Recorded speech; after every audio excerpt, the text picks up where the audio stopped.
Hey, loggers, welcome to another bite-sized episode of the Backlog Breakdown. Now, wait. A bite-sized episode? We just had a bite-sized episode last week. Where's our full episode?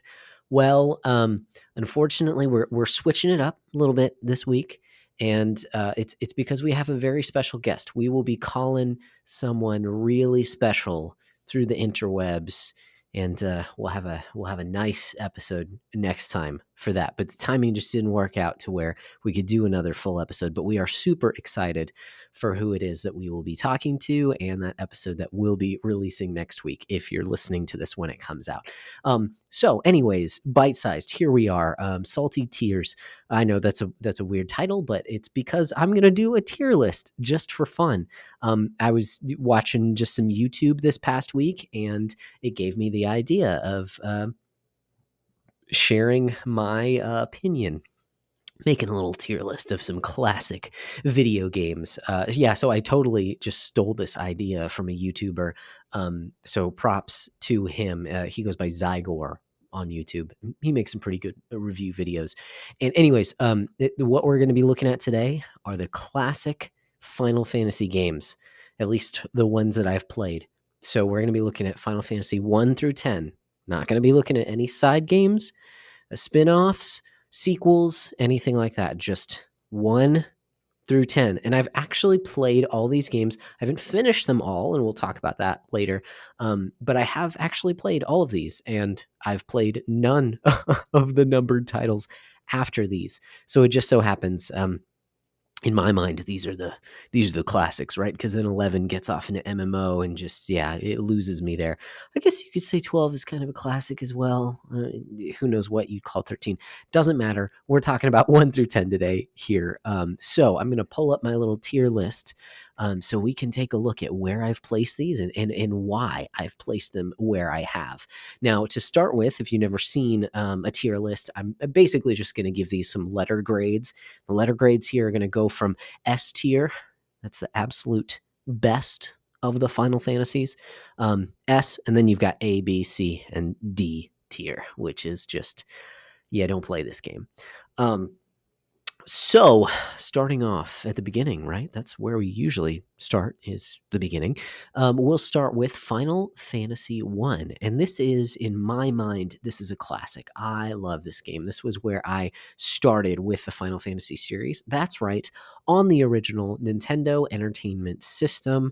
I don't know how we got a copy of this. Well, I do. It was gifted to us, because it wasn't sold at a garage sale that my mom's friend had. She couldn't get rid of it, and so they just gave it to us along with, I think we had the map poster. No, maybe we didn't. Maybe we lost it. But we did have the booklet, which had like a strategy guide for the first few hours. It was pretty cool. But yeah, I remember finishing this one as a kid, just absolutely loving this game. Now, has it aged well? Not really, frankly. There are... it's just so simple that it's difficult to really recommend it today outside of just knowing the classic kind of tropes that this series was made for. There's the famous, and I don't know how true it is, but the famous rumor this was called Final Fantasy because it was going to be the final game that Square could put out. And I do think there is some legitimacy to the fact that Square was not doing very well as a company until this game came out, and then it really hit hard. But I mean, how much do you have to dump into a game of this size for the time? I don't know all that stuff. I just know that I really enjoy this game, while at the same time acknowledging that it is largely due to nostalgia. So I'm going to put this in the middle. Okay. If we've got S through D tier, I'm going to put this in B tier because I still love this game, but I recognize it's not a great game. So B tier, Final Fantasy 1. Okay. Moving on to Final Fantasy 2. Now, this is a game that I emulated when I was younger. Did not get very far in it. If you know anything about this game, it took the Final Fantasy formula. It tried to make a better story. It actually tried to create some characters in the story, not just for kind of nameless, faceless warriors of light that you create. Not for avatars, but for characters. And And even though your main party was, and actually I think it was three. Now that I think about it, three, and then there was one more slot for a rotating character, and those were kind of the more of the story driven characters in there. But again, I didn't get too far into the game because I recognize what they were trying to do in the systems that they implemented, which were different than the first Final Fantasy. It was still the same battle, still the same combat, but the way that you leveled up certain stats was basically by using them more. And so the quickest way to get more HP is to actually attack your own characters so they get hit more.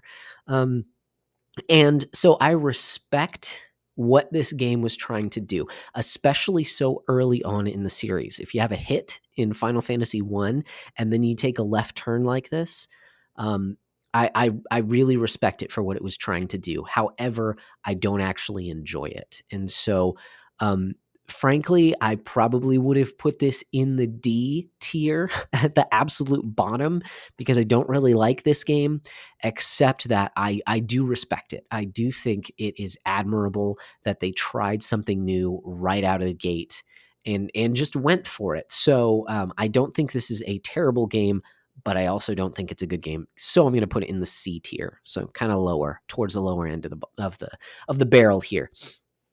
So moving right along, we have Final Fantasy III, another one that didn't come to America at release. It took quite a while before it came over here. Another one that I emulated back in my high school days, or maybe it was middle school. I don't quite remember. This game I loved because it went back to Final Fantasy 1.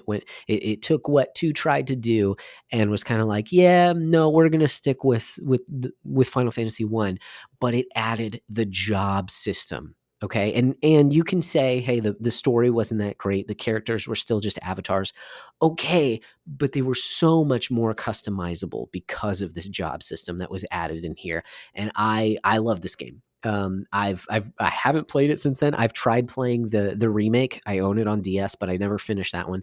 And frankly, I never actually finished the original either when I emulated it because of the final boss. I think I've said it before, but it is visually questionable, and I didn't want that on the screen long enough to actually play through that final boss and have my parents walk in and see that on the screen. So I just decided, you know what? I've done pretty much everything there is to do in this game. I've gotten to the final boss. I'm okay with setting it down, but I really enjoyed it. So this one actually, I'm going to put in the A tier. I think this is a fantastic Final Fantasy game because of its systems. Because it adds, what are they called in this game? It's not espers, right? But it adds summons because of all the different jobs that it adds in here. I think it's great. And again, with it being so early in the series, in the ideas that it implemented and what I think implemented very, very well, I think this is a fantastic entry into the Final Fantasy series. So A tier for Final Fantasy III. Okay, so now we're moving on to Final Fantasy IV, and this one is another really good Final Fantasy game. Okay, unfortunately, I played this game well after its release. I played it on Vita on the complete collection that it has. So it has some less than stellar, changing of the pixel artwork. I like the originals in some ways quite a lot more. It's not terrible. It's not terrible. So Final Fantasy IV, I really enjoy the themes of this game.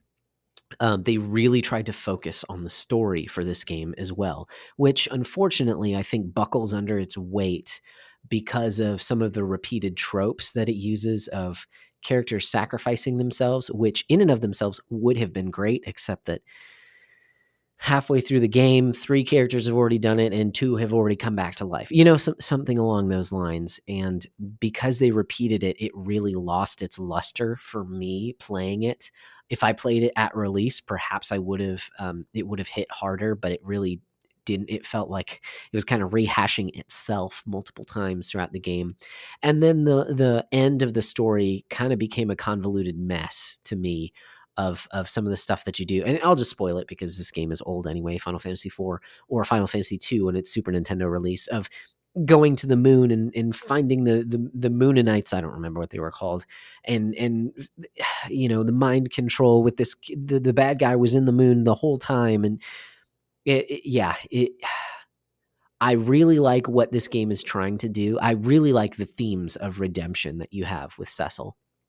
Um, and and so there are things about this game. Oh, and of course, active time battle system. Man, that this continues on through the series for quite a while. So I do think this game is really good at some of the things that it does, but I don't think I think it has some glaring flaws that hold it back from its potential. And but I do still really respect it. Excuse me.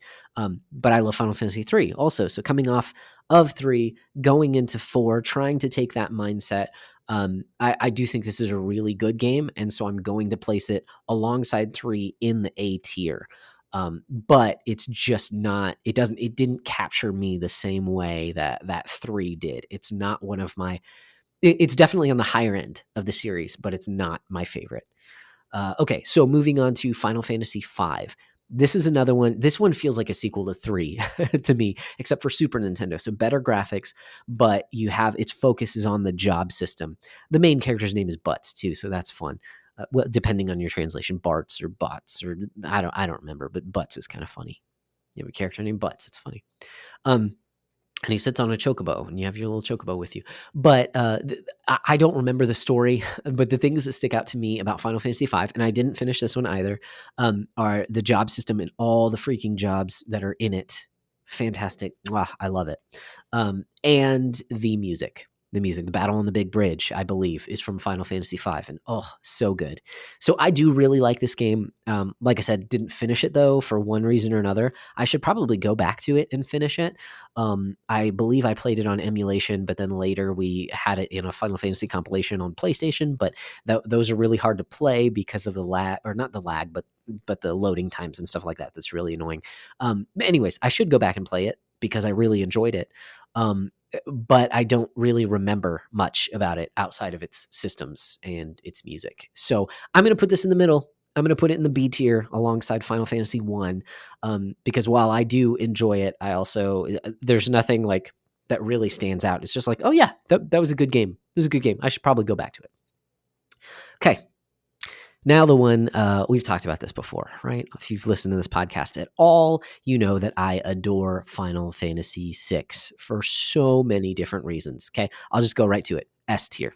It's an S tier Final Fantasy. This is my favorite out of all of them. Final Fantasy VI, I think it is a fantastic story. I think it has subtlety. The sprites are so expressive, even in the original English version. Now, granted, I did play it on Super Nintendo. I was younger. If I were to play through it again today, it may not hit as hard as it did, but it tackles some big themes. There are some really terrible stuff. You know, the arcs that the characters go through, the emotional arcs that they go through, even the bad guy, Kefka, his arc is fantastic, from a total joke to like ruler of the world, the destroyer, the tormentor, and there's a cult built around it. Like it's just crazy. Yes, it's not a perfect game. There are some flaws. There's some underdeveloped characters, some characters that I don't like. Okay, you have a cast of like 16 characters, but by and large, most of them are like fantastic stories, and I love these characters. Battle system is good as well. Yeah, you can say that you can turn all the characters into very similar versions of themselves. They all do still have special attacks, which differentiates them. Whatever the limit break, whatever, I don't remember what it's called. I hardly remember ever even accessing any of those. So sure, it's not, you can poke holes in this game, but I think it's amazing. I think it's fantastic. I think it's one of the best video games ever made, and for those reasons it goes in the S tier. Okay, coming up next is Final Fantasy VII. Everyone loves this one, except for Nate, of course, does not like this game. I've only played the first disc, and it never hooked me. I wanted it to hook me, to pull me in like it seemed to do with all my friends, and it never did. The Lego characters were hard to get used to. and here's what it is, where I feel like there was subtlety in Final Fantasy VI. I feel like 7 was so over the top in everything it tried to do. So while I, was an emo kid, I think Cloud's like sulking and aloofness was over the top. I think Sephiroth's like appeal to the shonen, long haired kind of boyish charm, not boyish charm, excuse me, but the way that he was supposed to be super dark and he had this super long sword. And well, I guess Cloud did the same thing. It just, I thought it was way over the top. And then also like the cursing in the game, I felt was the same way. Of course, I was a lot younger, so it probably wouldn't phase me now. But I remember Barrett was a token character. I'll put it that way, and nothing about it hooked me. And so I don't know all of the story. I know the story like and I've heard it explained to me. I know a lot of people latch onto it because it is apparently a story about death and coping with death, but it seemed so convoluted in the explanations that I've gotten that I I don't know. I don't know. It is one that I'm willing to go back to. So patrons, if you're listening, if you want to recommend that I play this game, that we play this game, I would be open to it to try and get some sort of objectivity. But as it stands right now, meh, I don't really like this game. It's not garbage. Okay. I'm not going to put it in D tier, but I'm going to put it alongside Final Fantasy II in the C tier because there was nothing about it that hooked me. The materia system, meh, it was okay. I never connected with anything that happened in the game, and I didn't finish it. And I don't see myself going back to it unless maybe I've got some friends that are going to go through it with me that we can talk about it. Maybe a book club game or something like that. So sorry, Final Fantasy VII gets the C tier for me. So Final Fantasy VIII, oh boy. I've talked about this one multiple times. I did like Triple Triad. Triple Triad is fantastic. Just about everything else in this game, no, I'm sorry. The battle system, while like Final Fantasy II, they tried something radically different and you can exploit it, but the bad guys level with you, and so there's almost no point to fighting.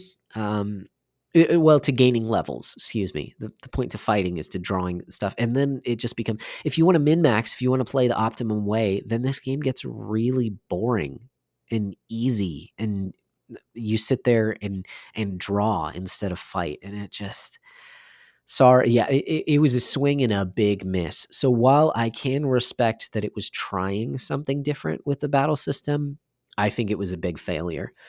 On top of that, they tried to tell a love story, but a love story with an absolute like brick of a main character. He is so annoying. And again, as an emo, as an elder emo, you would think that I would connect with him. No, no, no. He's terrible. Almost all of the characters in this game, I feel like are terrible. At least all the dudes that I can think of. Maybe Irving was okay. I honestly don't remember him. I just remember how he looks. And then where the story goes, how all these characters, they actually all grew up together. They just forgot. They had magical amnesia. Like, what a freaking cop out. Like, I'm sorry. This game, and I did finish it, and I remember finishing the game, having put 87 hours into it, and just going, that was bad. Like, that was actually terrible. Like, I'm sad that I spent that much time with this game. And this was even when I was younger, high school aged. I recognize that this was really bad. So, sorry, is it like all bad? No, Triple Triad is good. But this is getting the D tier. I really don't like this game. And to me, it's the bottom of the barrel of the classic Final Fantasies. So, Final Fantasy VIII gets the D tier. Okay, almost done here. Final Fantasy IX. Now, I've had a hard time with this. Our last full episode, we talked about this for quite a while. I really like this game. Coming back to this game, I like it even more than I did when I was in high school. So yeah, dare I say it, I love Final Fantasy IX. It's not as good as Final Fantasy VI. I think it has more flaws than Final Fantasy VI does. But I really respect what it did, what it was trying to do. I think it did well. But like I said in that episode, there are some things that stick out to me that that were not great. By and large, the game is a great game, but there are things in it. The card game, not that good. There are some throwaway characters or not so great characters. While there are fantastic characters, Kina and Amarant are kind of meh. If you cut them out of the game, still the same game.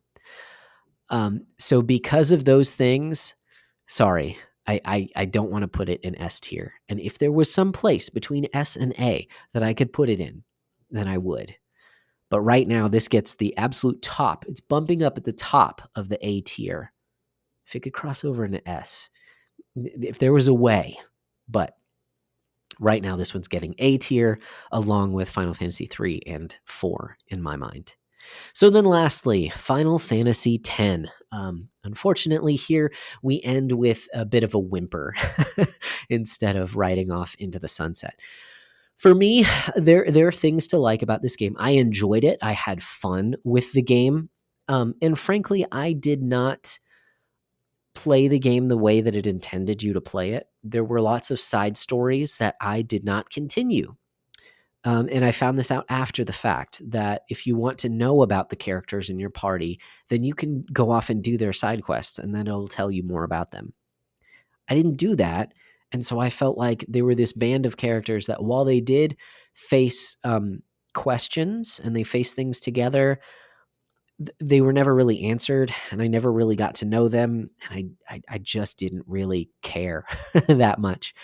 She's wearing a dress made out of belts. This is weird. It didn't hit me the way that I was hoping that it would. The overall story, while I see what it was going for, trying to tell this tale about, the relationship of a boy and his father, oh man, it got so convoluted. And while I think I understand the story and the way that it uses, the way that it melds dreams and reality, which is weird in and of itself, it was way too out there for me to really connect with it. And I don't like Titus. I know it's Titus. Titus is the official pronunciation, so I like to call him Titus just to get under people's skin. I didn't like Titus, and I get the rebuttal. Well, he wasn't the main character, even though he was the main character that you played as. Sorry, I mean, that's an interesting take. It's an interesting way of looking at the game, and I've heard the same thing about Final Fantasy 12, and I recognize that was because of internal stuff, that he wasn't actually supposed to be the main character. But with this game, yeah, okay, Titus isn't supposed to be the main character. That's why he's insufferable the entire game. Okay, you can make that argument, but I didn't enjoy it. I didn't like him. So while I do think combat was pretty cool, I think changing out your different characters in battle had some pretty cool elements to it. I thought that it made for the possibility of some cool battles, even if I don't think it fully took advantage of it. I think there was some potential there that could have been brought out that wasn't necessarily. I did like the sphere grid system. I thought it was a nice little change of pace. I wouldn't want every Final Fantasy to be like that, but I thought it was pretty cool. So to me, Final Fantasy X is a middle of the road Final Fantasy game. So I'm putting it in B tier alongside Final Fantasy 1 and 5. And if I'm honest, it would be the lowest out of those. Yeah, in the B tier. So recap: S tier, Final Fantasy 6. A tier, we've got Final Fantasy 9, 3, and 4. B tier, we've got 1, 5, and 10. C tier, we've got 2 and 7. And then D tier, we've got Final Fantasy 8.